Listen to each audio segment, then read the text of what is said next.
ka khasi jantia Presbyterian Synod Pdeng KGP lengba Reverend Pastor HK Nombesap moderator kala Pynrem jur ya ka Jingshah Pyniap Ngut ki pastor ki bakentup ya Reverend Pastor Thang Sitlu General Secretary Ubamenshwa ka Manipur Baptist Convention Reverend Pastor PK Kaung Lun bad Reverend Pastor Poko Len. Haka jingkran bakilat pathai Khubor haka khatsan tarik jemang Reverend Pastor nong besar Shillong kani ka jing Pyniap iki beriu jong blay kadi ka kam khau bat ka kam pojat porati ka badai ban Pynrem bat rki ben gitu ki bale ya ka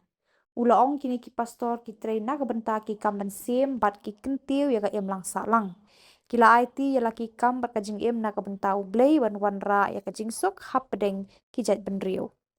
Reverend Pastor nong besar Ulaong ki pai runget jong kani ka Synod barok kawe ki pat do Ngut halor kani ka Jingjia ba pen ketang man sem barok kawe ka Synod ka Pynrem de ki kitin ba teng ya kani ka jing dekat kan san ni ki man sem jong kini ki lai Ngut ki breu jong ublei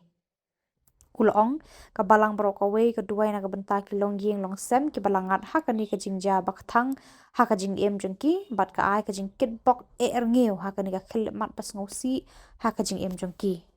Ulaong ru ublei ka jing suk un thep haki do Ngut ki pad pa Manipur ban bratno ya ka jing yeshon ki kam dusmon